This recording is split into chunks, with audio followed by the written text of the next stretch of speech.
Elle fermait le magasin de prêt, quand le PDG a vu l'ours en peluche avec l'étiquette au nom de sa fille disparue, et il est resté figé.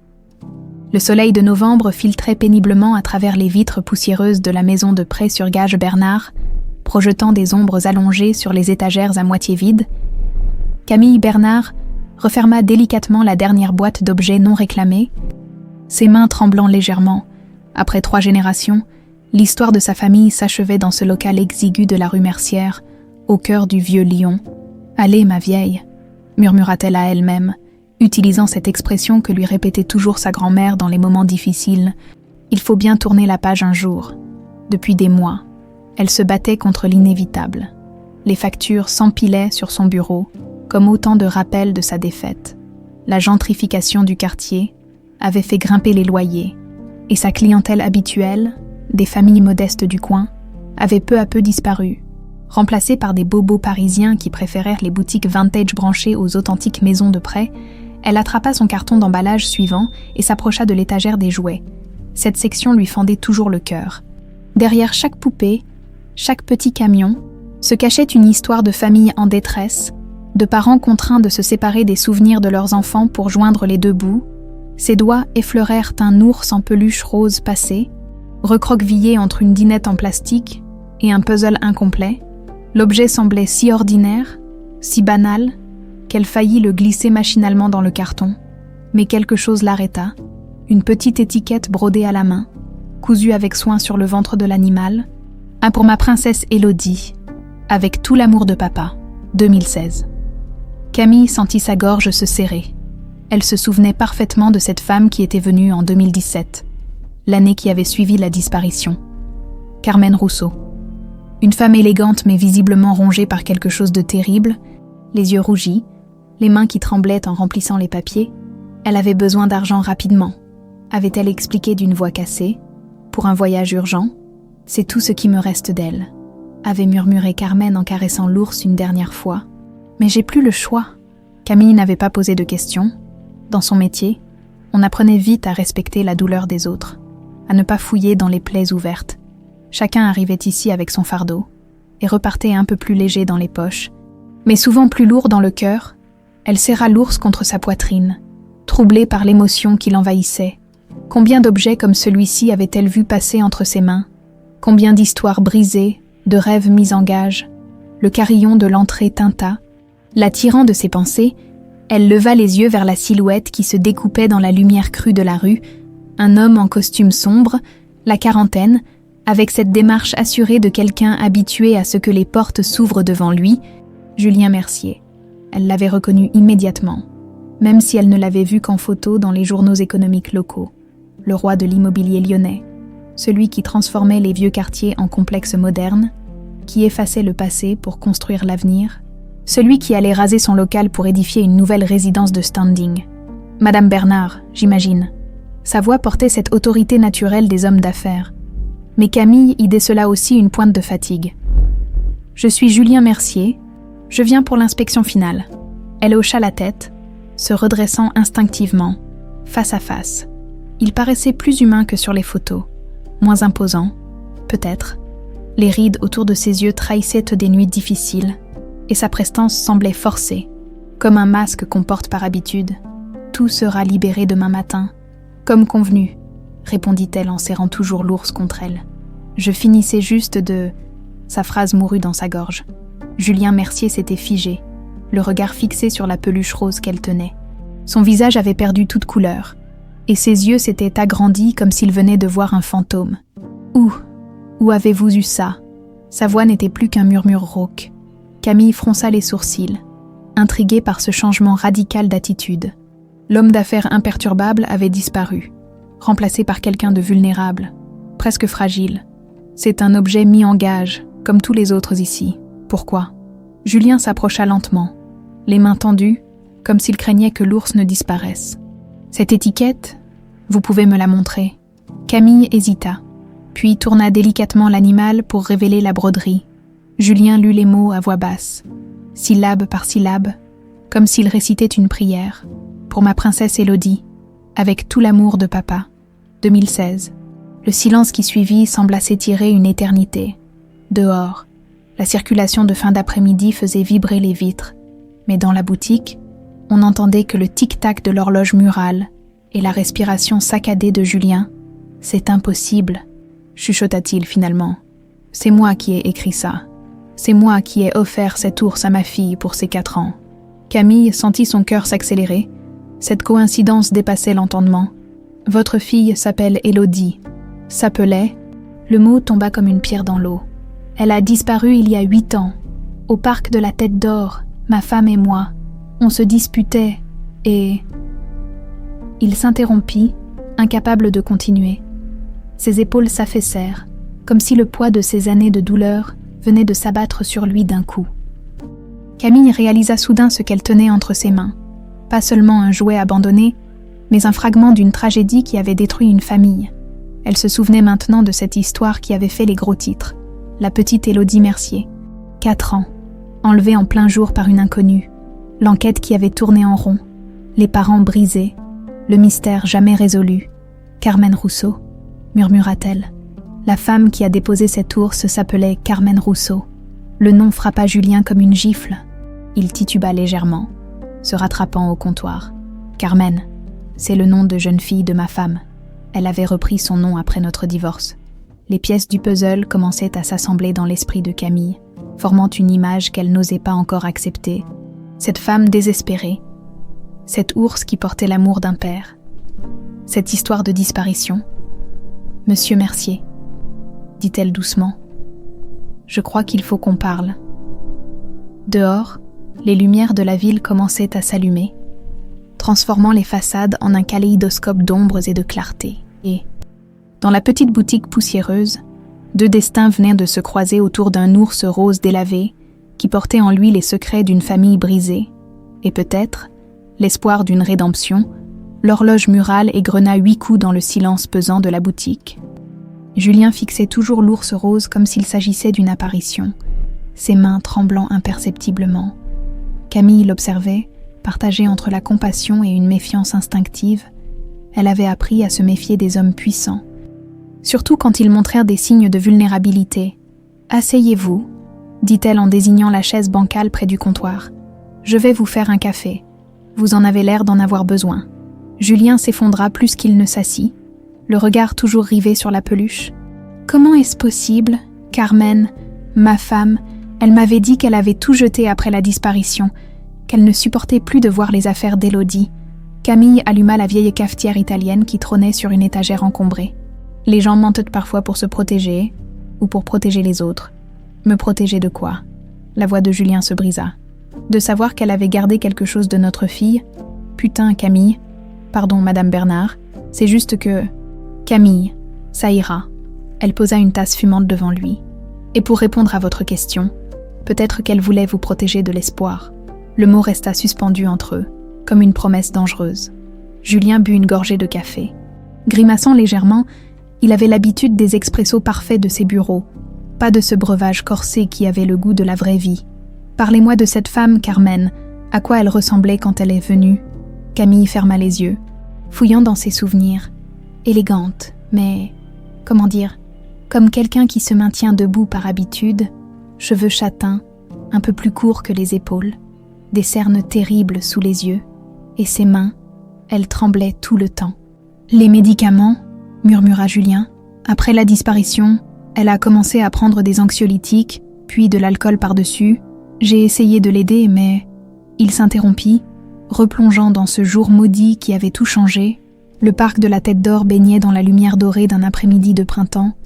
Élodie courait vers les canards, ses petites jambes potelées dévorant l'herbe fraîche, ses boucles blondes dansant au soleil. « Papa, regarde !»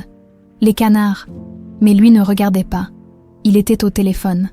Encore, toujours, un contrat important à Presqu'île. Un client capricieux qui menaçait de se retirer. Carmen lui lançait ses regards qu'il connaissait bien, mélange de reproches et de résignation. « Julien, tu peux raccrocher 2 minutes. Ta fille essaie de te parler. » Juste cette conversation. « Chérie, c'est important, plus important qu'elle. » La dispute avait éclaté comme un orage d'été, violente, soudaine, destructrice, des mots qu'on ne peut plus rattraper. des vérités qu'on regrette d'avoir dites. Tu n'es jamais là, même quand tu es physiquement présent. Tu es ailleurs. Élodie grandit et tu rates tout. C'est pour elle que je travaille, pour vous, pour qu'elle ait tout ce qu'il faut. Elle n'a pas besoin de tout ça. Elle a besoin de son père. Il avait raccroché brutalement, fourré son téléphone dans sa poche. Carmen était partie s'asseoir sur un banc, le visage dans les mains. Et Élodie avait disparu. Les 10 minutes qui avaient suivi restaient gravées dans sa mémoire comme un cauchemar au ralenti. D'abord l'incompréhension. Elle était là il y a 1 seconde. Puis l'inquiétude. Elle s'est peut-être juste cachée. Ensuite la panique. Carmen qui criait son nom. Les autres parents qui se joignaient aux recherches. La police qui arrivait en trombe. Et enfin, l'horreur. Les images de vidéosurveillance qui montraient une femme encapusée emmenant une petite fille blonde par la main vers la sortie et du parc. L'enfant ne semblait pas résister, ne pleurait pas, comme si elle connaissait cette femme. Les flics ont dit qu'elle était partie volontairement avec son ravisseur, continua Julien d'une voix creuse. Qu'elle n'avait pas peur. Ça a rendu l'enquête encore plus difficile. Comment une gamine de 4 ans peut faire confiance à une inconnue ? Camille posa sa main sur la sienne, un geste simple, spontané, qui le surprit par sa chaleur. Peut-être que ce n'était pas une inconnue. Qu'est-ce que vous voulez dire ? Je ne sais pas. C'est juste une impression.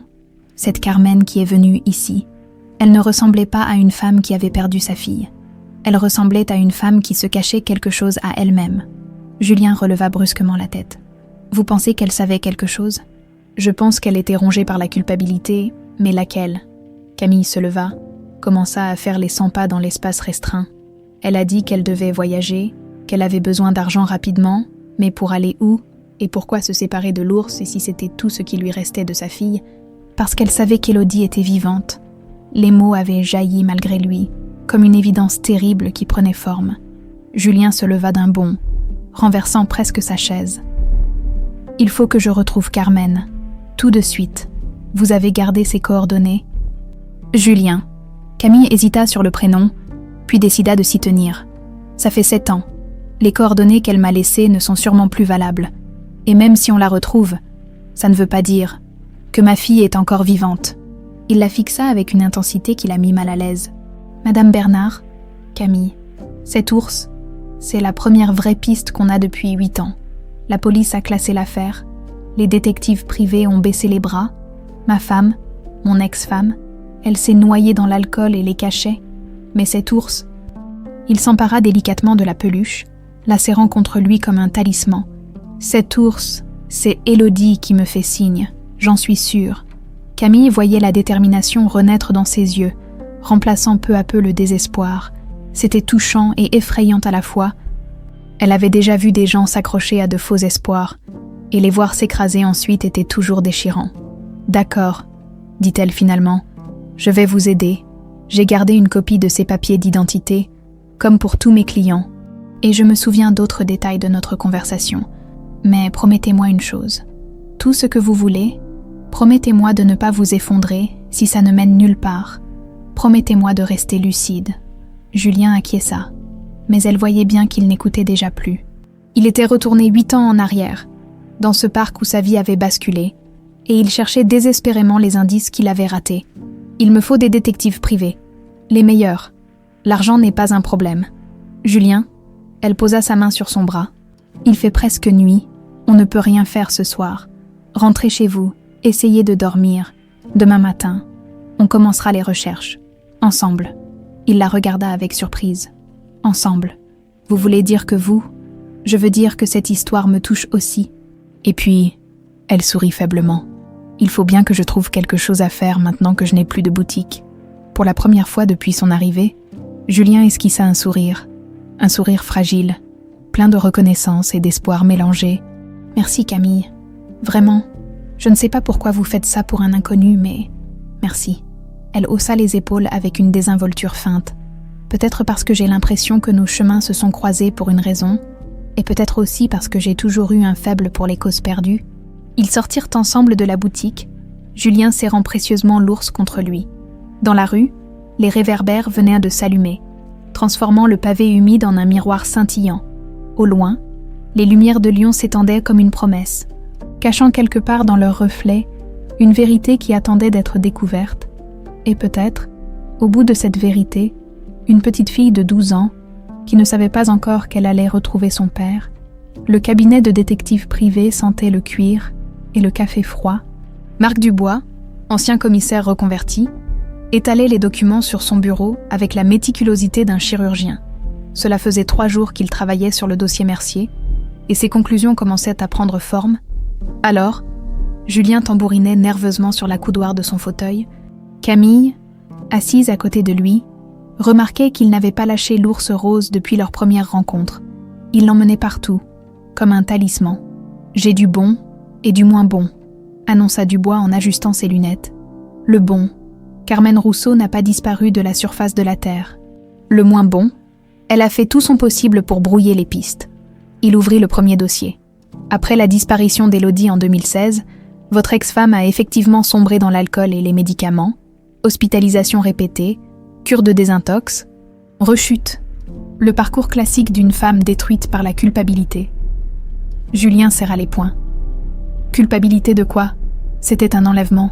Elle n'y était pour rien. Justement, c'est là que ça devient intéressant. Dubois sortit une série de photos. En septembre 2017, Carmen a eu un accident de voiture sur l'A6, près de Mâcon. Véhicule complètement détruit, mais il marqua une pause dramatique. Aucun corps retrouvé. Les gendarmes ont conclu qu'elle avait été éjectée et emportée par la Saône. Recherche infructueuse. Dossier classé. Camille fronça les sourcils. Vous pensez qu'elle a simulé sa mort? J'en suis même certain. Dubois étala d'autres documents. Regardez. 3 semaines avant l'accident, Carmen a vidé tous ses comptes bancaires. 43 000 € en liquide. Elle a aussi fait établir de nouveaux papiers d'identité au nom de Rousseau, son nom de jeune fille, en prétextant les avoir perdus. Julien se pencha en avant. Et le jour de l'accident? Ah, c'est du grand art. Le détective ne cachait pas son admiration professionnelle. Elle a loué une voiture sous un faux nom, l'a bourrée d'objets personnels pour faire croire à sa présence, puis l'a lancée dans le pont de Mâcon, entre la vitesse et l'impact. Impossible de prouver qu'il n'y avait personne au volant. Mais pourquoi? La voix de Camille trahissait son trouble. Pourquoi une mère endeuillée irait-elle simuler sa propre mort? Dubois consulta ses notes. C'est là que l'histoire devient vraiment tordue. J'ai épluché tous les témoignages de l'époque. Y compris ceux qui n'ont jamais été rendus publics.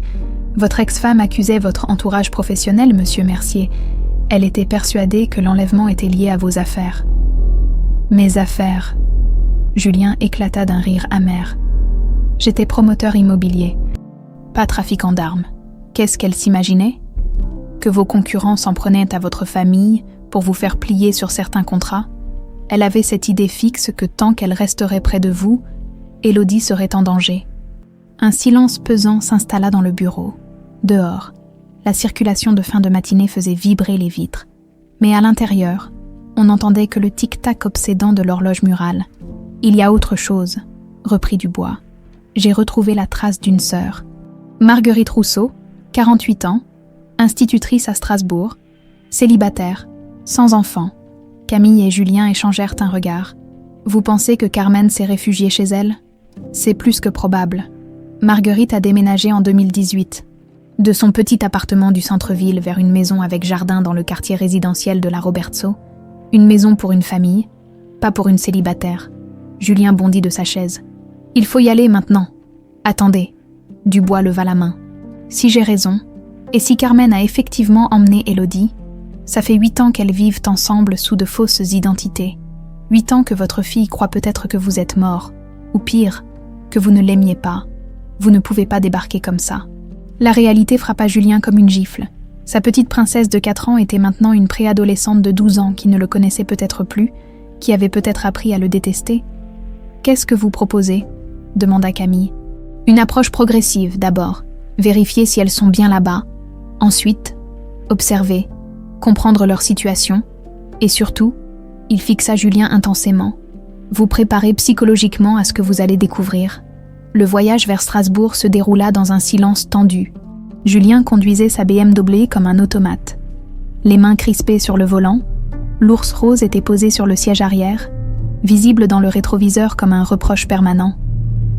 À quoi vous pensez ? Demanda finalement Camille. À tout ce que j'ai raté ? Sa voix était à peine audible.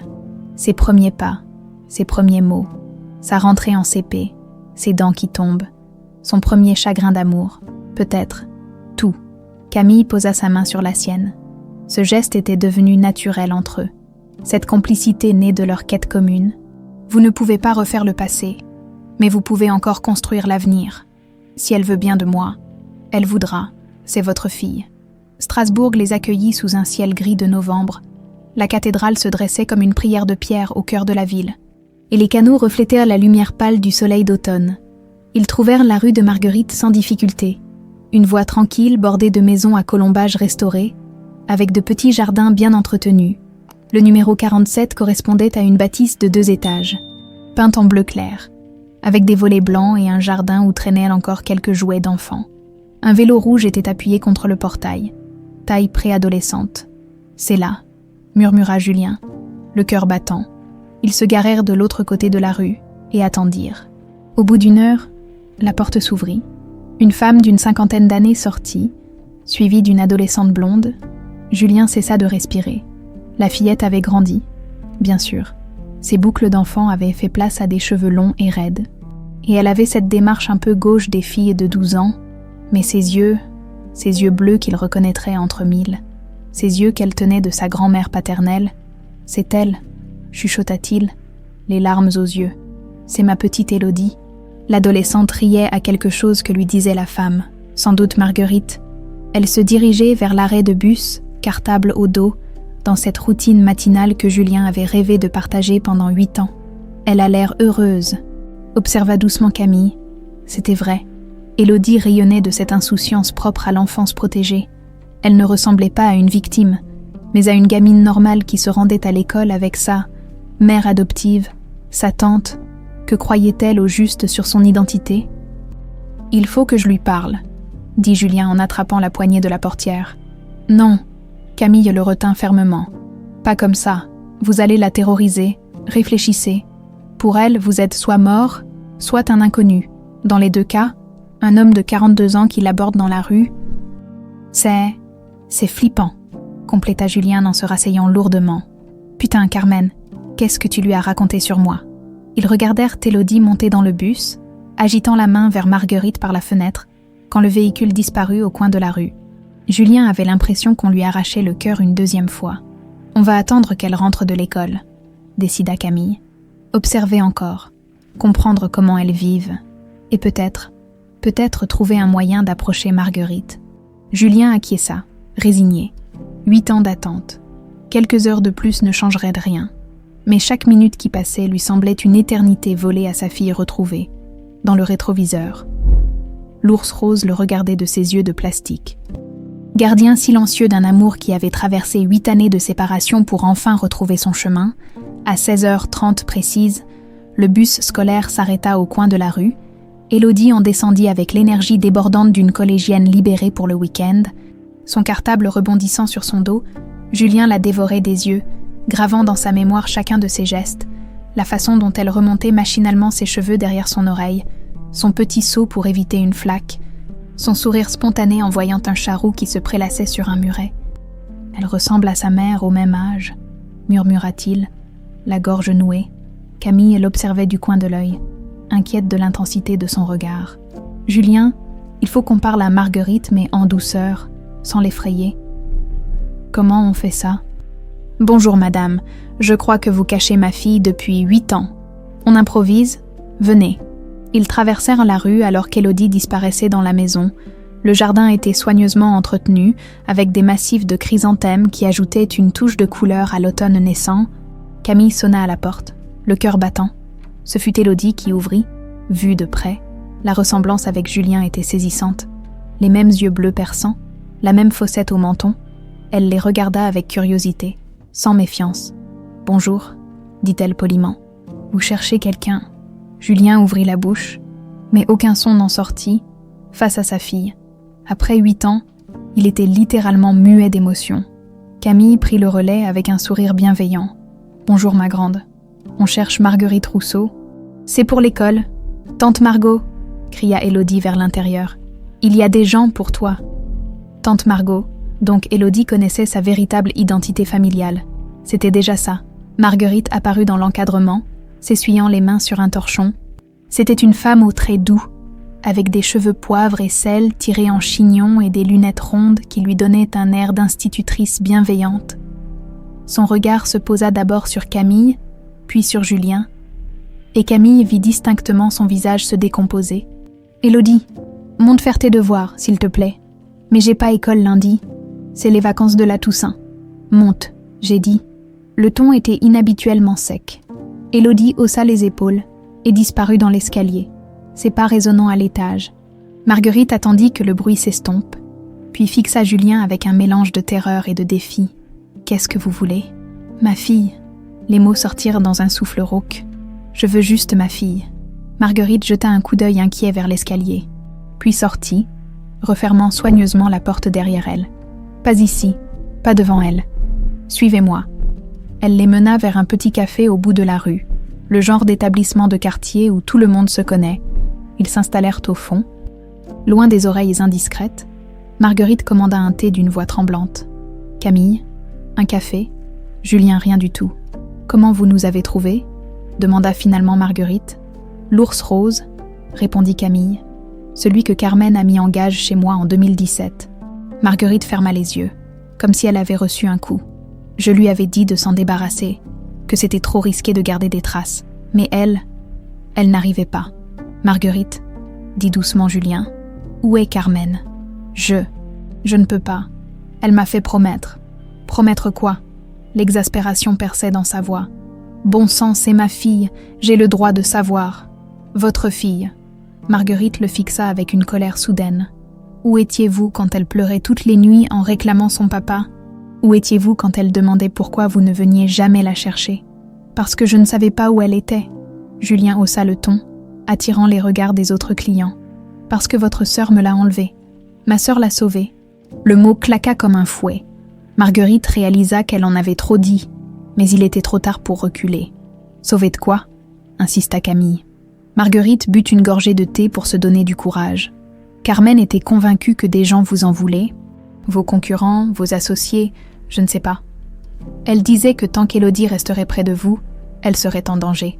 C'est complètement dingue. Peut-être, mais Carmen ne l'était pas à l'époque, pas encore. Marguerite baissa la voix. Elle avait reçu des menaces, des coups de fil anonymes. Dis à ton mari d'arrêter ou ta fille le paiera, ce genre de choses. Julien secoua la tête, incrédule. Je n'ai jamais eu de menaces, jamais.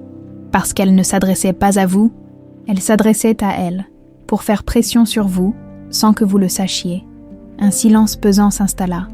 Julien fouillait dans sa mémoire, cherchant des signes qu'il aurait pu rater. Carmen qui sursautait au téléphone. Carmen qui vérifiait 3 fois les serrures le soir. Carmen qui ne voulait plus qu'Élodie joue seule dans le jardin. Il avait tout mis sur le compte du stress postnatal tardif, des angoisses de jeune mère. Il n'avait pas écouté. Le jour de l'enlèvement, continua Marguerite, Carmen avait reçu un appel. Aujourd'hui, on passe aux actes. Elle a paniqué. Elle s'est dit qu'elle n'avait qu'une solution, faire disparaître Élodie avant qu'on s'en prenne à elle. Mais bon Dieu, pourquoi elle ne m'a rien dit ? Parce que vous n'étiez jamais là. Marguerite explosa.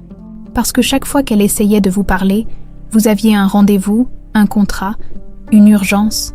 Parce qu'elle avait l'impression de ne plus exister pour vous. La vérité frappa Julien comme une masse. Il revit tous ces moments où Carmen avait tenté de lui parler, où elle avait commencé des phrases qu'elle n'avait jamais finies, toutes ces fois où il avait dit « plus tard, chérie » ou « on en parle ce soir », avant d'oublier dans ses dossiers « où est-elle maintenant ?» demanda Camille. Marguerite hésita longuement. Dans une clinique, à Marseille, après avoir emmené Élodie, elle s'est complètement effondrée. La culpabilité, l'alcool, les médicaments, ça fait 2 ans qu'elle essaie de se soigner. Et Élodie, qu'est-ce qu'elle sait ? Qu'elle est orpheline ? Que ses parents sont morts dans un accident quand elle avait 4 ans ? Que je suis sa seule famille ? Les larmes coulaient maintenant sur les joues de Marguerite. Elle est heureuse, monsieur Mercier. Elle va bien à l'école. Elle a des amis. Elle fait de la danse. Elle a reconstruit sa vie. Sur un mensonge. Sur une protection. Carmen pensait vraiment bien faire. Julien posa ses mains à plat sur la table, essayant de garder son calme. Marguerite, cette petite fille est ma fille. Quoi que Carmen ait cru, quoi qu'elle ait voulu protéger, Élodie est ma fille. Et j'ai passé 8 ans à la chercher, à la pleurer, à devenir fou de douleur. Je ne peux pas faire comme si de rien n'était. Qu'est-ce que vous voulez? La voir, lui parler, lui expliquer. Elle va être terrorisée. Pour elle, vous êtes un mort qui ressuscite. Alors, aidez-moi. Il se pencha vers elle. Aidez-moi à lui dire la vérité en douceur. Aidez-moi à réparer ce que ma négligence et la peur de Carmen ont brisé. Marguerite le regarda longuement, pesant le pour et le contre. Finalement, elle soupira. Il faudra du temps, beaucoup de temps, et de la patience. Et il faudra que vous acceptiez qu'elle vous en veuille, qu'elle vous déteste. Peut-être. J'accepte tout. Du moment que je peux la récupérer, vous ne la récupérerez jamais, monsieur Mercier. La voix de Marguerite était triste mais ferme. Cette Élodie-là, celle de 4 ans, elle n'existe plus. Celle qui existe maintenant, il faudra apprendre à la connaître et la mériter. Dehors, les cloches de la cathédrale sonnaient 18 heures. Dans quelques heures, il faudrait retourner à la Maison Bleue, affronter le regard de sa fille et commencer le long chemin de la réconciliation ou de la déception. Le dimanche matin se levait gris sur Strasbourg, avec cette humidité d'automne qui s'accrochait au pavé et rendait l'air presque palpable. Julien n'avait pas fermé l'œil de la nuit, tournant et retournant dans son lit d'hôtel les mots qu'il dirait à sa fille. Comment expliquer 8 années d'absence à une enfant qui vous croit mort? Comment rattraper le temps perdu quand chaque seconde compte? Camille frappa à sa porte à 9 heures précises. Elle l'avait accompagnée dans cette quête qui n'était pas la sienne, et Julien commençait à réaliser à quel point sa présence lui était devenue indispensable. Elle était son ancrage dans la réalité, sa boussole quand la culpabilité menaçait de l'emporter. « Prêt ?» demanda-t-elle en voyant son visage tiré. « On n'est jamais prêt pour ça. » Il attrapa l'ours rose sur la commode. « Mais il faut bien y aller. » Marguerite les attendait dans son salon, les traits tendus. Elle avait passé la nuit à préparer Élodie, dosant les révélations, choisissant soigneusement ses mots. La fillette était assise sur le canapé, ses longues jambes repliées sous elle, une expression de curiosité mêlée d'inquiétude sur le visage. « Élodie, » commença Marguerite d'une voix douce, « tu te souviens de ce que je t'ai dit hier soir, sur tes parents ?» L'adolescente acquiesça, jetant des coups d'œil furtifs vers Julien et Camille. « Tu as dit qu'il y avait des choses que tu ne m'avais pas racontées, des choses importantes. Ces personnes sont venues te voir. Monsieur Mercier aimerait te parler. » Élodie regarda Julien avec attention, plissant légèrement les yeux. Mercier, comme mon nom de famille d'avant. Le cœur de Julien manqua un battement. Elle se souvenait de son nom. C'était déjà un miracle. « Élodie, » dit-il en s'approchant lentement, comme on approche un animal sauvage. « Je suis ton père. » Les mots tombèrent dans le silence du salon comme des pierres dans un puits. Élodie ne bougea pas, ne cligna même pas des yeux. Puis, lentement, elle secoua la tête. « Non, mon père est mort. Tante Margot me l'a dit. Mes parents sont morts dans un accident de voiture quand j'avais 4 ans. Non, ma puce. » La tendresse dans sa voix surprit tout le monde, y compris lui-même. « Je suis bien vivant, et ta maman aussi. On ne vous a pas dit la vérité. » Élodie se tourna vers Marguerite, l'accusation dans le regard. « Margot, c'est vrai. » Marguerite acquiesça misérablement. « Ta maman, elle avait peur pour toi. Elle pensait que tu étais en danger. Alors elle t'a emmené ici. Et on a fait semblant que tes parents étaient morts pour te protéger. » « Me protéger de quoi ?» La voix d'Élodie montait dans les aigus. « Me protéger de mon père. » Elle dévisagea Julien avec une intensité qui lui glaça le sang. Il y avait de la colère dans ses yeux, mais aussi de la peur. Pour elle, il était un étranger qui prétendait être son père, qui bouleversait sa vie construite sur ce qu'elle croyait être la vérité. « Je ne te veux aucun mal, Élodie. Je te cherche depuis 8 ans. Tous les jours, toutes les nuits. Tu me manques tellement. Si je vous manquais, pourquoi vous n'êtes pas venu me chercher ?» La question claqua comme un reproche. Julien sentit les larmes lui monter aux yeux. « Parce que je ne savais pas où tu étais. » Personne ne savait. « Et maman, où elle est, maman ?» Le silence qui suivit fut assourdissant. Comment expliquer à une enfant de 12 ans que sa mère avait sombré dans la folie et l'alcool, que l'amour maternel pouvait se transformer en prison dorée? Ta maman est malade, dit doucement Camille en s'approchant. Elle est dans un endroit où des gens l'aident à aller mieux. Malade comment? Dans sa tête. Julien avait décidé de dire la vérité, aussi douloureuse soit-elle. Après ta disparition, elle n'allait plus bien du tout. Elle buvait, elle prenait des médicaments. Elle ne supportait plus la réalité. Élodie absorba l'information en silence, son cerveau d'adolescente essayant de reconstituer le puzzle de sa vraie histoire. Donc pendant 8 ans, j'ai cru que vous étiez mort alors que vous étiez vivant. Oui. Et pendant 8 ans, vous avez cru que j'étais morte alors que j'étais vivante. Non. Julien s'approcha encore, s'agenouillant devant le canapé. Je n'ai jamais cru que tu étais morte. Jamais. Même quand tout le monde me disait d'arrêter de chercher, même quand les flics ont classé l'affaire. Je savais que tu étais quelque part. Pour la première fois depuis le début de la conversation, quelque chose vacilla dans le regard d'Élodie. Un mélange de curiosité et d'espoir, vite réprimé par la méfiance. Prouvez-le. Quoi? Prouvez-moi que vous êtes mon père. N'importe qui peut dire ça. Julien sortit l'ours rose de son sac. L'effet fut immédiat. Les yeux d'Élodie s'écarquillèrent et sa main se porta instinctivement vers sa poitrine, comme si elle cherchait quelque chose. « Tu te souviens ?» murmura Julien. « C'est moi qui te l'ai offert pour tes 4 ans. Tu m'avais dit que tu voulais un ours tout rose comme les nuages du soir. » Élodie tendit une main tremblante vers la peluche, puis la retira. « Je me souviens de cet ours, mais pas de vous. » Le coup fut brutal, mais Julien l'encaissa. 8 ans. C'était long dans la vie d'un enfant, la moitié de son existence. Il aurait été naïf d'espérer qu'elle se souvienne de lui clairement. « C'est normal, » dit-il avec une douceur qui lui coûtait. « Tu étais petite, mais regarde. » Il sortit son téléphone, afficha les photos qu'il gardait toujours. Élodie bébé dans ses bras, Élodie faisant ses premiers pas, Élodie soufflant ses bougies d'anniversaire. Sur chacune d'elles, il était là, souriant, fier, amoureux de cette petite fille qui était toute sa joie. C'est moi. Élodie prit le téléphone, scrutant les images. Je ressemblais vraiment à ça. Tu étais magnifique. Tu es toujours magnifique. Élodie lui rendit le téléphone, mais quelque chose avait changé dans son attitude. La méfiance était toujours là, mais tempérée par une curiosité grandissante. « Qu'est-ce que vous voulez ?» demanda-t-elle. « Te connaître ?» La simplicité de la réponse la désarma. « Apprendre qui tu es devenu, rattraper le temps perdu si tu veux bien, et si je ne veux pas. » Julien sentit son cœur se briser, mais il s'efforça de garder un ton calme. « Alors je respecterai ton choix, mais je resterai dans le coin, au cas où tu changerais d'avis. » « Combien de temps ? Le temps qu'il faudra. » Élodie réfléchit longuement, son regard allant de Julien à Marguerite, puis à Camille, qui était restée discrètement en retrait. « Qui c'est, elle ?» demanda-t-elle en désignant Camille. « Une amie ? C'est elle qui a retrouvé ton ours, et qui m'a aidé à te retrouver. »« Salut !» dit Camille avec un sourire timide. « Je m'appelle Camille. Vous avez des enfants. Un fils, Lucien, il a 16 ans. Il ressemble à son papa. »« Non !» répondit Camille en riant. Heureusement pour lui, pour la première fois depuis le début de cette rencontre éprouvante. Élodie esquissa un sourire.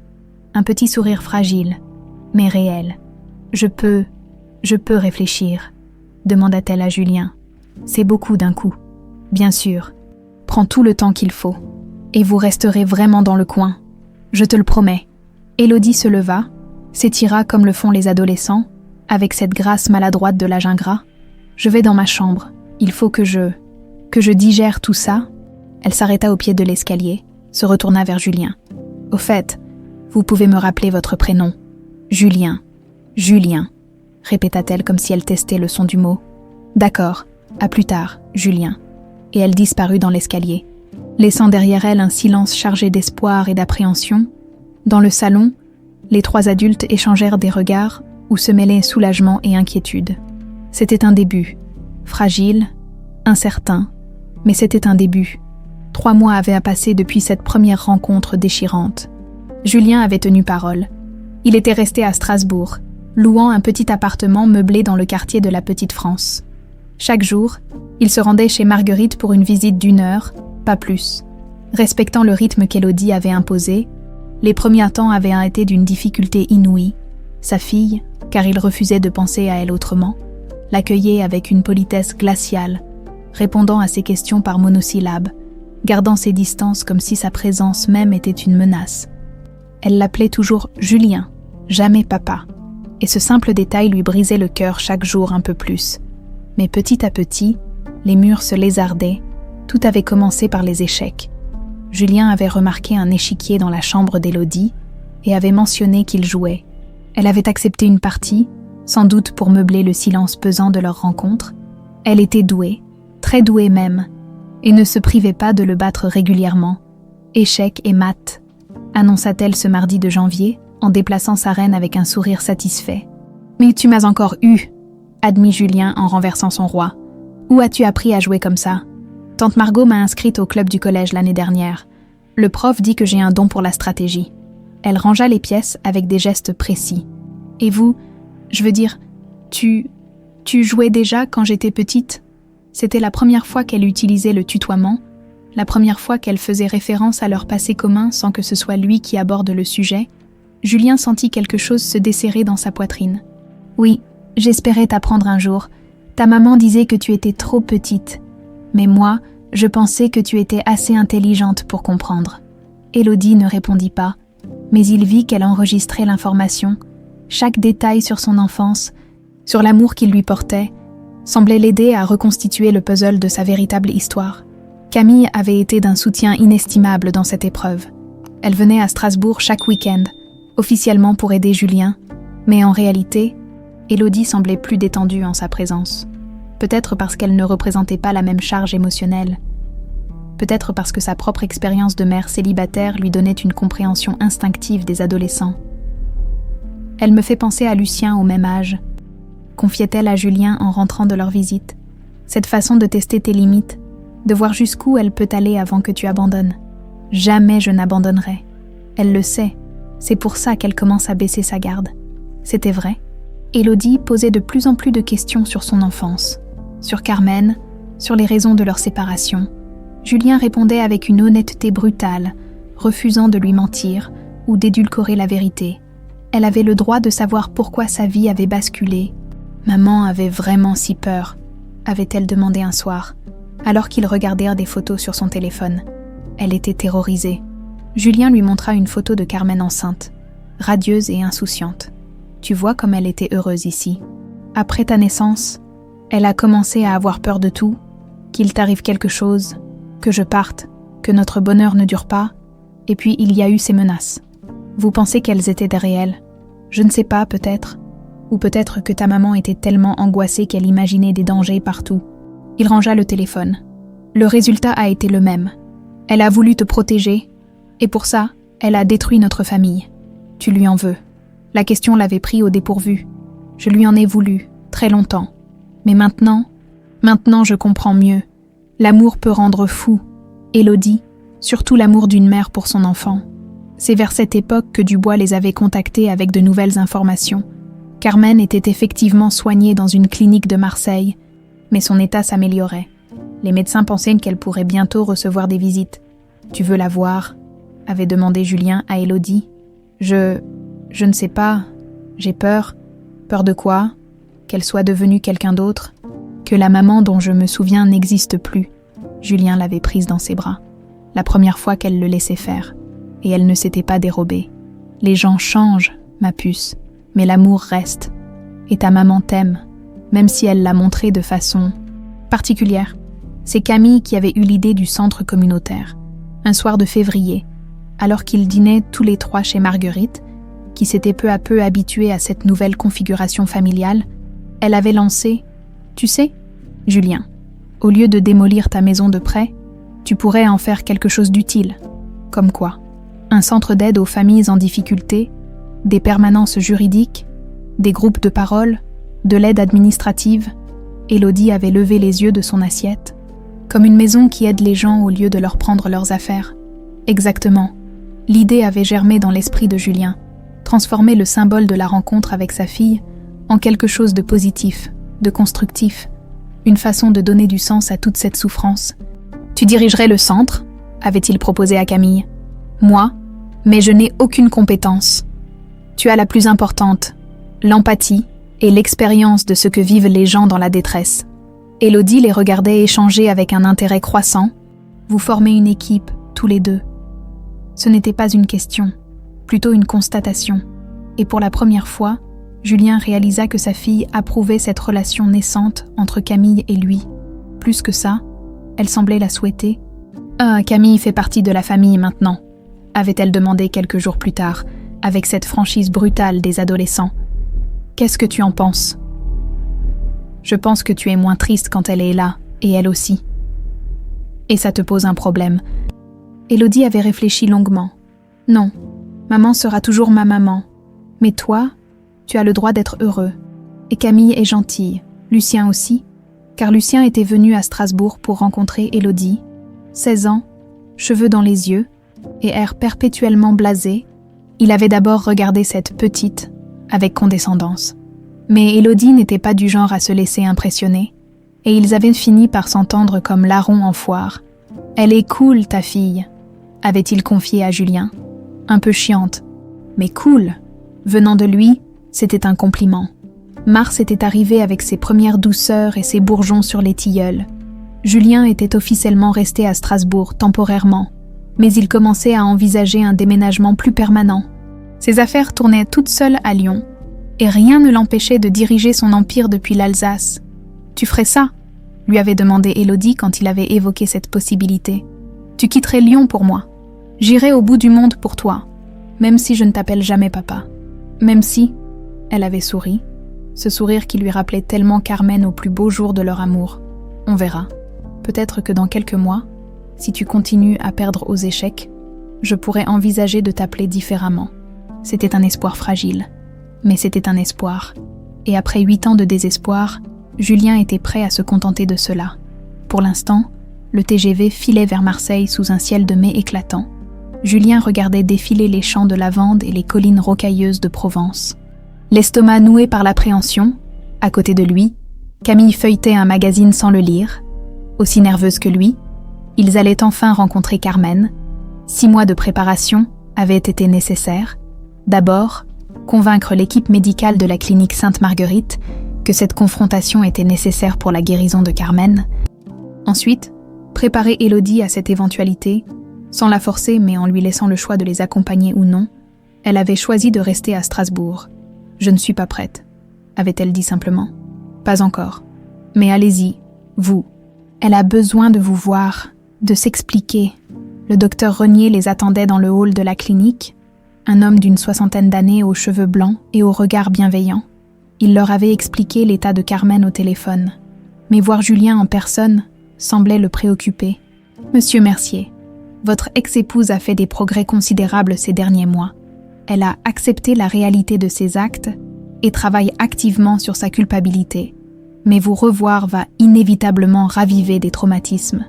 Elle sait que je viens. » « Oui, elle a demandé à vous voir plusieurs fois, en fait. Mais je dois vous prévenir, ce n'est plus la femme que vous avez connue. L'alcool et les médicaments ont laissé des traces.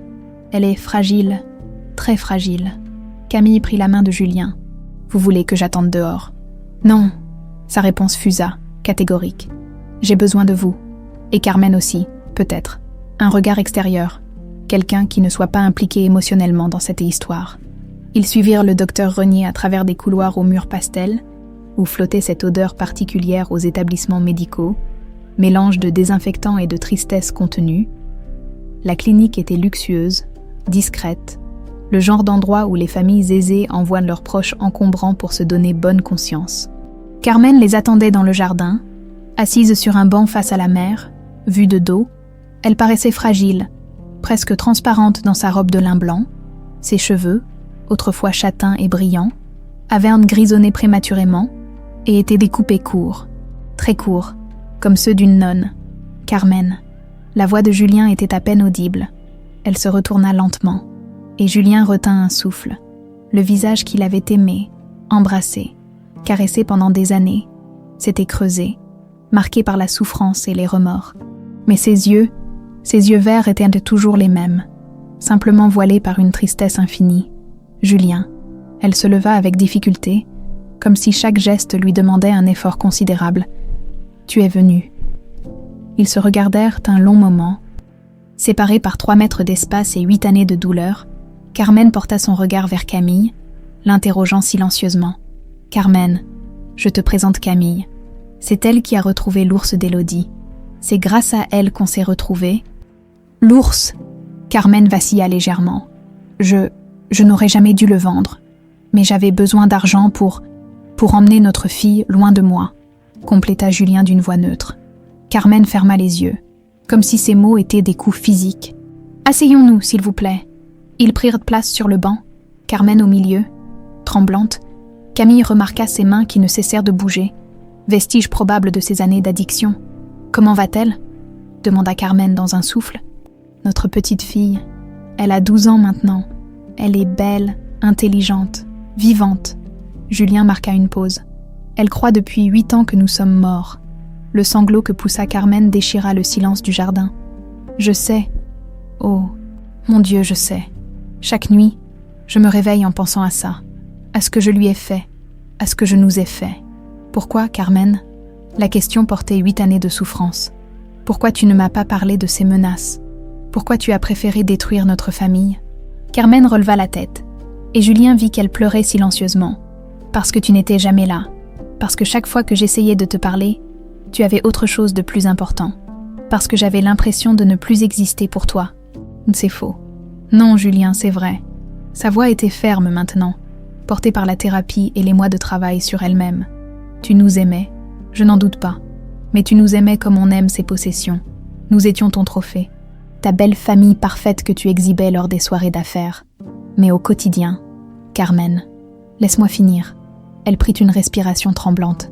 Quand j'ai commencé à recevoir ces appels, j'ai paniqué.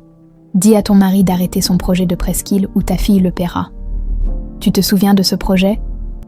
Celui qui devait te rapporter des millions ? Julien acquiesça, troublé. Il se souvenait effectivement de ce contrat, l'un des plus importants de sa carrière. Plusieurs investisseurs s'étaient ligués contre lui, tentant par tous les moyens de le faire renoncer. J'ai essayé de t'en parler, 10 fois, 100 fois, mais tu me disais toujours « plus tard, chérie » ou « on en discutera ce soir ». Et le soir, tu rentrais épuisée, tu embrassais Élodie endormie et tu t'effondrais devant la télé. Les souvenirs affluaient maintenant. Douloureux et précis, Julien revoyait Carmen tentant d'attirer son attention, commençant des phrases qu'elle ne finissait jamais. Il avait tout mis sur le compte du stress postnatal, des caprices de jeune mère. Le jour de l'enlèvement, continua Carmen, j'ai reçu un dernier appel. Aujourd'hui, on passe aux actes. À moins que ton mari ne signe le retrait ce matin. J'ai essayé de t'appeler. Tu étais en réunion. J'ai laissé des messages, urgents, désespérés. Tu n'as jamais rappelé. Mon assistante ne m'a jamais transmis. Je le sais maintenant. Mais à l'époque, j'ai cru que tu t'en fichais, que tes affaires passaient avant notre sécurité. Alors quand nous nous sommes disputés au parc, quand j'ai vu cet homme louche qui nous observait depuis 1 heure, j'ai craqué. Quel homme ? Carmen porta la main à son front, comme si elle cherchait dans sa mémoire un homme en costume sombre, avec une cicatrice sur la joue. Il nous regardait, prenait des photos avec son téléphone. J'ai pensé qu'il allait s'approcher d'Élodie. Alors j'ai improvisé. Tu as enlevé ta propre fille. Je l'ai sauvée. Carmen explosa soudain, retrouvant une énergie qu'on ne lui soupçonnait plus. Cet homme est parti dès qu'il a vu qu'Élodie n'était plus là. J'avais raison. Elle était en danger. Carmen, Camille intervint doucement. Cet homme était peut-être juste un père qui surveillait ses propres enfants. Un passant inoffensif. Votre peur vous a fait voir des menaces partout. Non. Mais sa véhémence faiblissait déjà. Les mois de thérapie avaient fissuré ses certitudes. Non, il était... Elle s'effondra, le visage entre les mains. Oh mon Dieu! Et si vous aviez raison? Et si j'avais tout imaginé? Et si j'avais détruit ma famille pour rien? Julien la regarda sangloter et sentit, contre toute attente, la colère céder la place à la compassion. Cette femme brisée, cette épave humaine, avait été sa femme, la mère de son enfant. Elle avait agi par amour déformé, par peur maladive, mais pas par méchanceté. « Carmen, dit-il doucement, tu as fait une erreur terrible, mais je comprends pourquoi tu l'as faite, et je te pardonne. » Elle releva la tête, incrédule. « Tu me pardonnes. » Je nous pardonne. À toi d'avoir eu peur. À moi de ne pas avoir su écouter. On a tous les deux échoué. Chacun à notre façon. Carmen tendit une main tremblante vers lui. Il la prit, surpris par sa fragilité. Elle va bien, vraiment, notre petite fille. Elle va bien. Elle veut te voir, quand tu iras mieux. Je vais mieux, chaque jour un peu plus. Les docteurs disent, Nay, que je pourrai sortir bientôt. Avec un suivi, bien sûr. Alors on construira quelque chose de nouveau, ensemble, différemment, mais ensemble. Le soleil de Provence déclinait doucement sur la Méditerranée, nimbant la Seine d'une lumière dorée et apaisante. Pour la première fois depuis 8 ans, Julien entrevoyait la possibilité d'un avenir où la souffrance n'aurait plus le dernier mot, où l'amour, enfin, pourrait reprendre ses droits. L'été était arrivé à Strasbourg avec une douceur inhabituelle. Les tilleuls de la rue étaient en fleurs. Répandant leur parfum capiteux dans l'air tiède du soir, Julien rentrait de sa visite quotidienne chez Marguerite, le cœur plus léger qu'il ne l'avait été depuis des mois. Élodie commençait enfin à l'appeler « papa » de temps en temps, comme si le mot lui échappait naturellement avant qu'elle ne se reprenne. Camille l'attendait sur la terrasse de leur petit appartement de la Petite France. Celui qu'ils partageaient officiellement depuis mai. Lucien était venu passer les vacances avec eux, et cette famille recomposée trouvait peu à peu ses marques, ses habitudes, ses petits bonheurs. « Comment ça s'est passé aujourd'hui ?» demanda-t-elle en lui tendant un verre de vin blanc d'Alsace. « Bien, elle m'a battue 3 fois aux échecs, et elle a ri quand je lui ai raconté l'histoire de ton premier jour dans la maison de près. » Il s'assit à côté d'elle, contemplant les eaux paisibles de l'île qui coulaient en contrebas. « Camille, tu crois qu'elle va vraiment s'en sortir, qu'on va réussir à former une vraie famille? Elle s'en sort déjà. Regarde le chemin parcouru en 1 an. » C'était vrai, 1 an plus tôt. Élodie le regardait comme un étranger inquiétant. Aujourd'hui, elle réclamait sa présence pour l'aider dans ses devoirs de maths, lui demandait son avis sur ses tenues, partageait avec lui ses petits secrets d'adolescente. Pas tout, pas encore, mais assez pour qu'il se sente redevenir père. Le centre communautaire avait ouvert ses portes en avril, dans les anciens locaux de la maison de prêt entièrement rénovés. Camille y travaillait à plein temps, coordonnant les permanences juridiques, les groupes de parole, les ateliers d'aide administrative. Elle s'épanouissait dans ce rôle, retrouvant un sens à sa vie après la fermeture de son commerce familial. « Au fait, » dit-elle en sortant une lettre de sa poche, « j'ai reçu des nouvelles de Carmen. » Julien se tendit instinctivement, depuis leur rencontre à Marseille. Carmen lui écrivait régulièrement, tenant à rester informé des progrès d'Élodie sans forcer le contact. Ses lettres étaient lucides, touchantes, empreinte d'une humilité qui témoignait du travail thérapeutique accompli. Qu'est-ce qu'elle dit ? Elle sort de la clinique le mois prochain, en suivi ambulatoire. Elle a trouvé un petit appartement près de Marseille et un travail dans une association d'aide aux femmes en difficulté. Et pour Élodie, elle ne veut pas forcer les choses. Elle propose de commencer par des appels téléphoniques, si Élodie est d'accord, pour se réapprivoiser en douceur. Julien acquiesça. Carmen avait changé, elle aussi, la femme fragile et impulsive qu'il avait aimée, puis perdue, puis retrouvée brisée, semblait avoir fait place à quelqu'un de plus solide, de plus réfléchi. Les épreuves l'avaient mûrie, la thérapie l'avait construite. Il faudra en parler à Élodie. Justement, elle veut te voir. Elle m'a appelé cet après-midi. Elle a quelque chose d'important à te dire. Julien fronça les sourcils. Dans la voix de Camille perçait une inquiétude qu'elle tentait de masquer. Quelque chose de grave. Je ne sais pas, elle semblait troublée. Vas-y, je t'attends ici. Le trajet jusqu'à chez Marguerite ne prit que 10 minutes, mais Julien le vécut dans l'angoisse. Et si Élodie avait décidé de repartir vivre ailleurs, et si elle en avait assez de cette situation compliquée, et si elle lui en voulait encore pour toutes ces années perdues, Marguerite l'accueillit avec un sourire rassurant. « Ah, elle est dans sa chambre. Elle vous attend. » Julien grimpa les escaliers, le cœur battant.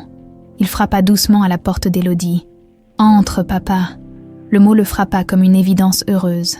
Plus d'hésitation, plus de retenue. Juste « papa !» Naturelle et spontanée, Élodie était assise en tailleur sur son lit, entourée de photos étalées devant elle. Des photos qu'il reconnut immédiatement. Celles de son téléphone, qu'elle avait dû imprimer, Élodie bébé, Élodie enfant, leur petite famille heureuse d'avant la tragédie. « Salut ma puce !» Camille m'a dit que tu voulais me parler. Oui. Elle rangea les photos en petites piles ordonnées. J'ai réfléchi à tout ça, à notre histoire, à ce qui s'est passé. Julien s'assit au bord du lit, attentif à ne pas la brusquer. Et j'ai une question importante. Elle le regarda droit dans les yeux, avec cette intensité qu'elle tenait de lui. Pourquoi maman a fait ça? Vraiment. Je te l'ai expliqué, ma chérie. Elle avait peur. Elle pensait te protéger. Non. Élodie secoua la tête. Je veux dire, pourquoi elle avait si peur? Pourquoi elle ne te faisait plus confiance? La question le prit au dépourvu par sa perspicacité. À 12 ans, Élodie voyait déjà au-delà des explications de surface. Cherchait les causes profondes. C'est compliqué, Élodie. J'ai 12 ans, pas 5. Je peux comprendre les choses compliquées. Julien soupira, cherchant ses mots. Comment expliquer à sa fille que son père avait été un mari défaillant sans se détruire à ses yeux? Comment lui faire comprendre sa part de responsabilité dans le drame familial? Ton père, je n'étais pas un bon mari, Élodie. Tu la trompais. Non, jamais, mais... Il se passa la main dans les cheveux, geste familier quand il était troublé. Je n'étais jamais là, physiquement, parfois, mais mentalement. J'étais toujours ailleurs, dans mes affaires, mes contrats, mes projets. Et maman, elle se sentait seule, très seule. Et quand elle a commencé à avoir peur pour toi, elle a essayé de m'en parler. Mais moi, j'étais trop occupée pour l'écouter vraiment. Élodie hocha la tête, digérant l'information. Donc si tu avais été plus présent, maman n'aurait pas eu si peur. Peut-être, probablement. Il la regarda intensément. Élodie, je ne cherche pas d'excuses pour ce que ta mère a fait. Enlever un enfant, même son propre enfant, c'est mal. Mais je ne peux pas faire comme si je n'avais aucune responsabilité dans ce qui nous est arrivé. Tu te sens coupable? Oui, très coupable. Élodie se tut longuement, réorganisant les photos par ordre chronologique. Julien la regardait faire, admirant cette maturité qui dépassait son âge. Papa, oui, est-ce que tu ferais la même chose maintenant si on reformait une famille? Est-ce que tu serais encore tout le temps absent? La question le toucha en plein cœur. Voilà donc ce qui la préoccupait. La peur que l'histoire se répète, que ce père retrouvé disparaisse à nouveau dans ses obligations professionnelles. Non, ma puce. Sa voix était ferme, pleine d'une certitude qu'il n'avait jamais ressentie. Non, je ne ferai plus jamais la même erreur. Tu es ce qu'il y a de plus important dans ma vie, toi, et cette famille qu'on est en train de reconstruire. Tu en es sûr, certain. Tu veux savoir pourquoi? Elle acquiesça. Parce que j'ai vécu 8 ans sans toi. 8 ans à me demander si tu étais vivante. Si tu pensais à moi. Si tu me manquais autant que tu me manquais. 8 ans à comprendre que tous mes contrats, tous mes millions, toute ma réussite, ça ne valait rien sans toi. Des larmes coulèrent maintenant sur les joues d'Élodie. Tu promets que tu ne me perdras plus jamais de vue. Je te le promets. Il la prit dans ses bras, la serrant contre lui. Et si jamais j'oublie, si jamais je recommence à être trop occupée, tu auras le droit de me secouer et de me rappeler cette promesse. D'accord, elle renifla contre son épaule. Papa, oui, je crois que je suis prête à parler à maman, au téléphone, d'abord, pour voir si elle va vraiment mieux. Tu en es sûre? Oui, elle se dégagea de ses bras, essuya ses larmes. Tante Margot dit que tout le monde mérite une seconde chance. Et puis, elle me manque aussi, la vraie maman, celle d'avant. Julien sentit quelque chose se dénouer définitivement dans sa poitrine. Sa fille était non seulement en train de lui pardonner, mais elle était aussi prête à pardonner à Carmen. À 13 ans, elle montrait une maturité émotionnelle que lui-même avait mis des années à acquérir. On appellera Carmen demain, alors, ensemble. Et papa. Elle ramassa une photo où tous les trois souriaient, prise lors du 4e anniversaire d'Élodie, quelques semaines avant le drame. Un jour, on pourra peut-être reprendre des photos comme ça, avec Camille et Lucien aussi. Un jour, oui, quand tu seras prête, quand on sera tous prêts. Je crois qu'on y arrive. Non, à être prêt. Julien regarda sa fille, cette petite fille perdue devenue une adolescente sage, et sourit avec une émotion qu'il n'avait plus ressentie depuis 8 ans. Oui, ma puce, je crois qu'on y arrive. 18 mois s'étaient écoulés depuis cette conversation cruciale dans la chambre d'Élodie. L'automne 2025 paraît Strasbourg de ses couleurs flamboyantes. Et la vie avait pris un rythme paisible, presque normal. Julien avait officiellement transféré le siège de son entreprise en Alsace. Camille dirigeait avec succès le centre communautaire Bernard Mercier. Et Élodie, maintenant âgée de 14 ans, naviguait avec l'assurance d'une adolescente épanouie entre ces deux maisons, celle de Marguerite et celle de son père. Car oui, Élodie avait fait ce choix inouï quelques mois plus tôt, un dimanche de juin. Elle était arrivée chez Julien et Camille avec son sac de voyage, avait posé ses affaires dans la chambre qu'ils lui avaient aménagée et avait déclaré simplement « Je crois que je suis prête à essayer de vivre ici, si vous voulez bien de moi ». L'émotion avait submergé Julien. Après tant d'années d'absence, sa fille choisissait de revenir volontairement vers lui, pas par obligation, pas par hasard, mais par amour retrouvé. L'adaptation n'avait pas été sans heurts. Élodie gardait sa chambre chez Marguerite et y retournait chaque fois qu'elle avait besoin de retrouver ses repères d'enfance. Lucien, maintenant âgé de 18 ans et étudiant en première année de médecine, jouait le rôle du grand frère protecteur avec un sérieux touchant, et Camille était devenue, sans que personne ne l'ait décidé officiellement, la figure maternelle dont Élodie avait besoin au quotidien. « Tu sais », avait confié Élodie à Julien quelques semaines après son installation, « Camille ne remplacera jamais maman, mais elle comble un vide. Elle me montre ce que c'est qu'une femme forte et douce à la fois. » Les appels téléphoniques avec Carmen étaient devenus hebdomadaires, puis bi-hebdomadaires, au début tendus et artificiels. Ils avaient progressivement retrouvé une naturalité touchante. Carmen racontait sa nouvelle vie à Marseille, son travail auprès des femmes en difficulté, ses progrès en thérapie. Élodie partageait ses résultats scolaires, ses petits chagrins d'adolescente, ses questionnements sur l'avenir. Elle a l'air d'aller vraiment mieux, avait observé Élodie après un de ses appels. Plus, solide, comme si elle s'était retrouvée. C'était vrai, la Carmen fragile et instable d'autrefois semblait avoir fait place à une femme apaisée, consciente de ses erreurs mais déterminée à les racheter. Ses lettres à Julien témoignaient d'une lucidité nouvelle, d'une acceptation de la responsabilité de ses actes qui forçait le respect. Le projet de rencontre avait mûri lentement, au rythme des appels et de la confiance qui renaissait. C'est Élodie qui avait fini par l'évoquer. « Papa, ça te dirait qu'on invite maman pour Noël ?» La proposition avait pris Julien au dépourvu. Noël en famille.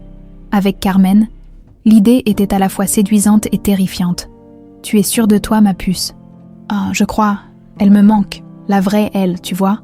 Et puis, elle avait hésité. « Et puis, je pense qu'elle a besoin de nous voir heureux pour vraiment guérir, de voir qu'elle ne nous a pas détruits. » La sagesse de sa fille continuait de l'émerveiller. À 14 ans, elle faisait preuve d'une maturité émotionnelle que bien des adultes lui enviaient. L'invitation avait été lancée, acceptée avec une joie mêlée d'appréhension. Carmen viendrait passer 3 jours à Strasbourg, du 23 au 26 décembre. Elle logerait dans un petit hôtel du centre-ville, mais partagerait les repas de fête avec eux. Maintenant, le jour J approchait. Dans une semaine, Carmen franchirait le seuil de leur nouvelle vie.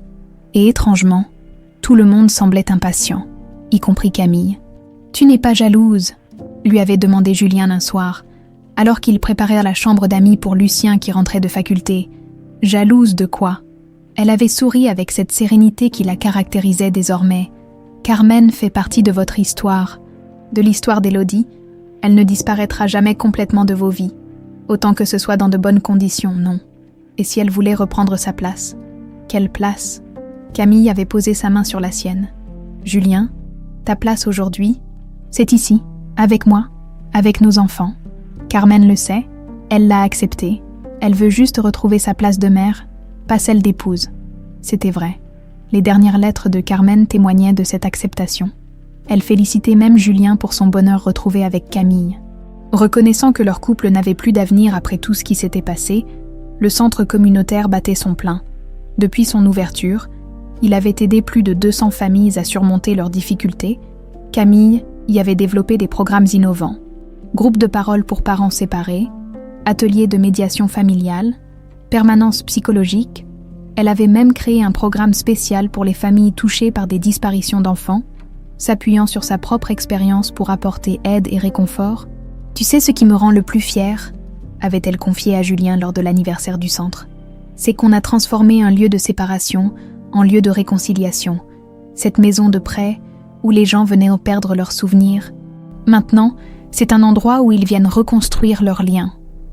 Julien aussi avait changé. Ses priorités s'étaient complètement réorganisées. Son empire immobilier tournait désormais avec moins de projets, mais plus de sens. Il avait développé une spécialisation dans le logement social et la rénovation urbaine, mettant ses compétences au service de causes qui lui tenaient à cœur. Mon père a l'air heureux, avait observé Lucien lors de sa dernière visite. Vraiment heureux, pas comme avant, quand il souriait par politesse. Maintenant, ça vient du cœur. Et c'était vrai. Julien se réveillait chaque matin avec l'impatience de retrouver sa famille, de partager les petits moments du quotidien qu'il avait si longtemps négligés, le petit déjeuner avec Élodie qui lui racontait ses rêves, les soirées avec Camille à préparer les activités du centre, les week-ends en famille à découvrir l'Alsace. Papa, lui avait dit Élodie quelques jours plus tôt. Tu te souviens de ta promesse, que tu ne me perdrais plus jamais de vue. Bien sûr, pourquoi ? Parce que tu la tiens, vraiment, même quand tu es au bureau. J'ai l'impression que tu penses à nous, c'est nouveau pour moi, ça, un papa présent. Ces mots avaient réchauffé le cœur de Julien plus que tous les succès professionnels de sa carrière. L'annonce de leur fiançailles avait été accueillie avec enthousiasme par toute la famille. Même Carmen, lors d'un appel téléphonique, avait exprimé sa joie sincère. « Camille est quelqu'un de bien », avait-elle dit à Élodie. « Elle vous rend heureux, ton père et toi, c'est tout ce que je souhaite. » Le mariage était prévu pour l'été suivant. Dans l'intimité, avec juste la famille et quelques amis proches, Élodie serait demoiselle d'honneur, Lucien témoin, et même Carmen était invitée. « Ce sera bizarre », avait admis Élodie. « Voir mes parents divorcer au mariage de mon père, mais bizarre dans le bon sens. Comme si on fermait vraiment le chapitre du passé pour en ouvrir un nouveau. » La veille de l'arrivée de Carmen, Julien et Élodie étaient allés se recueillir sur la tombe des grands-parents de la jeune fille, dans le petit cimetière de Strasbourg où ils reposaient. Élodie avait déposé des fleurs et murmuré quelques mots. « Qu'est-ce que tu leur as dit ?» avait demandé Julien. « Que j'allais revoir maman, que j'espérais qu'ils seraient fiers de nous, de la façon dont on s'en est sortis. » En rentrant, ils avaient trouvé Camille dans la cuisine. Préparant les derniers détails pour le réveillon, l'arbre de Noël trônait dans le salon, décoré par Élodie avec un mélange touchant de décoration d'enfants et de sophistication d'adolescente. « Tu es nerveuse ?» avait demandé Camille à Élodie. « Un peu. Et vous ?»« Un peu aussi, mais excitée surtout. J'ai l'impression qu'on va enfin pouvoir tourner la page définitivement. » Julien les regardait, ces deux femmes qui partageaient maintenant sa vie, et se sentait submergé par la gratitude. 8 ans plus tôt, il avait tout perdu. Aujourd'hui, il avait retrouvé sa fille, trouvé l'amour, construit une famille nouvelle sur les ruines de l'ancienne. Demain, Carmen serait là, pour la première fois depuis la tragédie. Ils seraient tous ensemble, non plus comme une famille brisée, mais comme les artisans conscients d'une réconciliation longtemps espérée. La neige tombait doucement sur Strasbourg en cette veille de Noël, transformant la ville en décor de contes de fées. Julien regardait par la fenêtre de leur salon, nerveux comme un adolescent avant son premier rendez-vous. Dans quelques heures, Carmen franchirait le seuil de leur maison pour la première fois depuis 9 ans. « Papa, arrête de faire les 100 pas, » dit Élodie en riant. « Tu vas user le parquet. » À 14 ans, elle avait cette beauté naissante de l'adolescence. Mélange touchant de grâce enfantine et d'assurance nouvelle, ses cheveux blonds encadraient un visage où Julien retrouvait à la fois ses propres traits et ceux de Carmen, mais aussi quelque chose d'unique, forgé par les épreuves et la résilience. Camille émergea de la cuisine, les joues rosies par la chaleur des fourneaux. « Le dîner est prêt, Lucien, tu peux mettre la table. » Le jeune homme de 18 ans obéit avec cette bonne grâce qu'il avait développée depuis qu'Élodie faisait partie de leur vie. Il était devenu un grand frère protecteur et complice, créant avec elle cette fratrie recomposée qui fonctionnait naturellement. La sonnette retentit à 18 heures précises. Un silence se fit dans la maison, chacun retenant son souffle. Élodie fut la première à réagir. « J'y vais !» Elle ouvrit la porte, et Carmen apparut sur le seuil. Julien la reconnut à peine, fini le visage creusé et les cheveux ternes de la clinique. La femme qui se tenait devant eux avait retrouvé des couleurs, une prestance, une sérénité qu'il ne lui avait jamais connue. Ses cheveux avaient repoussé, encadrant un visage apaisé où brillaient ses yeux verts qu'il avait tant aimés. « Maman », le mot sortit naturellement des lèvres d'Élodie. « Ma chérie ». Carmen la serra contre elle avec une émotion contenue, respirant son parfum d'adolescente, retrouvant sa fille après tant d'années de séparation. « Tu as encore grandi, tu es si belle ». Julien s'approcha, suivi de Camille et Lucien. Un moment de flottement s'installa, personne ne sachant exactement quel protocole adopter pour ces retrouvailles extraordinaires. « Carmen », dit finalement Julien, « bienvenue chez nous.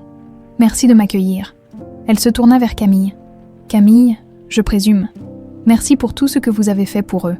Merci de nous avoir fait confiance. » répondit Camille avec cette simplicité qui la caractérisait. Ils passèrent à table dans une atmosphère d'abord un peu tendue, chacun cherchant ses marques dans cette configuration familiale inédite. Mais peu à peu, la conversation s'anima. Carmen raconta sa nouvelle vie à Marseille, son travail auprès des femmes en difficulté, les leçons qu'elle avait tirées de ces épreuves. « J'aide maintenant des femmes qui vivent ce que j'ai vécu, l'angoisse, la dépression, l'impression que le monde entier vous menace. » Elle regardait Élodie en parlant. « J'essaie de leur éviter de faire les erreurs que j'ai commises. »« Tu regrettes ?» demanda Élodie avec cette franchise brutale de l'adolescence. Carmen réfléchit longuement. « Je regrette la façon dont j'ai agi, mais je ne regrette pas d'avoir voulu te protéger. L'amour maternel, même déformé par la peur, reste de l'amour. »« Et maintenant, tu as encore peur ?»« Non. » Carmen sourit, et Julien retrouva soudain la femme lumineuse qu'il avait épousée. « Maintenant j'ai confiance. En moi, en vous, en la vie. C'est nouveau pour moi, cette sensation. » Après le dîner, ils s'installèrent au salon autour du sapin. Élodie disparut quelques minutes et revint avec un paquet soigneusement emballé. « Maman, j'ai quelque chose pour toi. » Carmen déballa le cadeau avec précaution. C'était un carnet relié de cuir, avec une photo d'eux trois collée sur la couverture. Julien, Carmen et Élodie au parc de la Tête d'Or, quelques semaines avant le drame, tous souriant à l'objectif. « J'ai reconstitué notre histoire », expliqua Élodie. « Avec papa, on a rassemblé toutes les photos, tous les souvenirs, pour que tu puisses rattraper ce que tu as raté pendant tes années difficiles. » Carmen ouvrit le carnet, les larmes aux yeux, page après page. Elle découvrait les années perdues.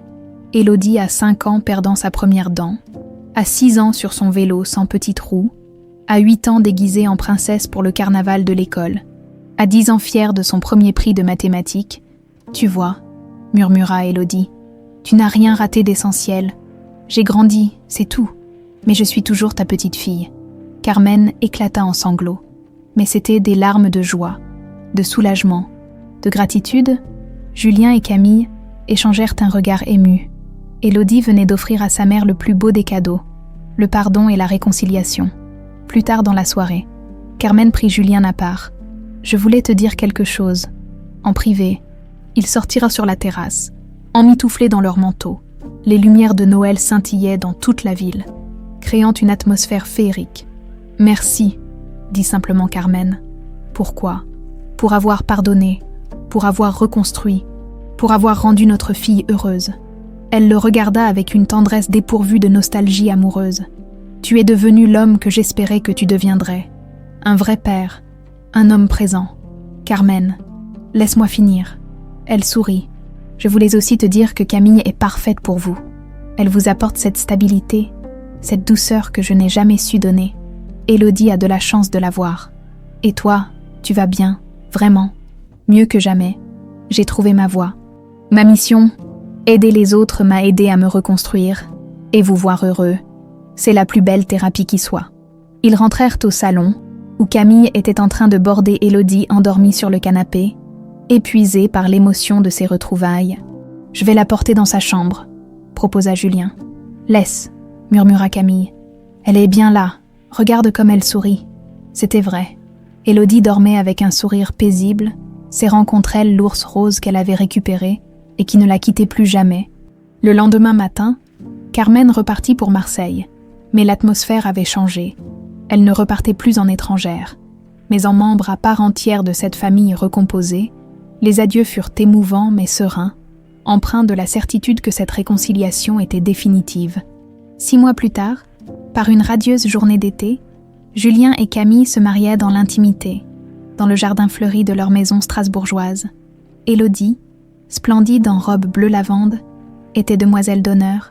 Lucien, émoustillé dans son costume, était témoin.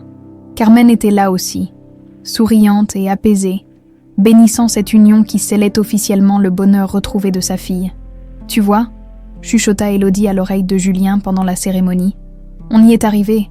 On forme une vraie famille maintenant. Différente de ce qu'on avait imaginé, mais vraie. » Après la cérémonie, Élodie remit à Camille un paquet. À l'intérieur, un ours en peluche tout neuf, blanc et rose, avec une étiquette brodée. « Pour la femme qui m'a rendu mon papa, avec tout mon amour. »« Élodie !» Camille fondit en larmes, serrant l'ours contre elle. « Maintenant, vous avez chacune votre ours, » dit Élodie en riant. « Moi le rose délavé du passé, toi le neuf de l'avenir. » Le soir, alors que les invités étaient repartis et que la famille se retrouvait seule, Julien contempla sa nouvelle épouse, sa fille rayonnante, son beau-fils devenu son fils de cœur. Au loin, il apercevait les tours de la cathédrale de Strasbourg, qui se découpaient sur le ciel étoilé. 9 ans plus tôt, au parc de la Tête d'Or, sa vie avait basculé dans l'horreur. Il avait tout perdu en une après-midi. Sa fille, sa femme, son bonheur. Aujourd'hui, il avait tout retrouvé, mais différemment, mieux, car cette famille-là était née de la douleur et du pardon, de l'erreur et de la rédemption. Elle était plus solide, plus consciente, plus précieuse. Le centre communautaire continuait de prospérer, aidant chaque semaine des familles à surmonter leurs épreuves. Carmen y venait régulièrement donner des conférences, témoignant de son parcours pour redonner espoir aux femmes en détresse. Cette histoire d'amour, de perte et de retrouvailles avait transformé tous ceux qu'elle avait touchés. Elle avait montré que même les blessures les plus profondes pouvaient cicatriser, que même les erreurs les plus graves pouvaient être pardonnées, que même les familles les plus brisées pouvaient renaître. L'ours rose, témoin silencieux de cette odyssée, trônait maintenant sur l'étagère de la chambre d'Élodie, gardien des souvenirs et symbole d'un amour qui avait traversé toutes les épreuves pour finalement triompher.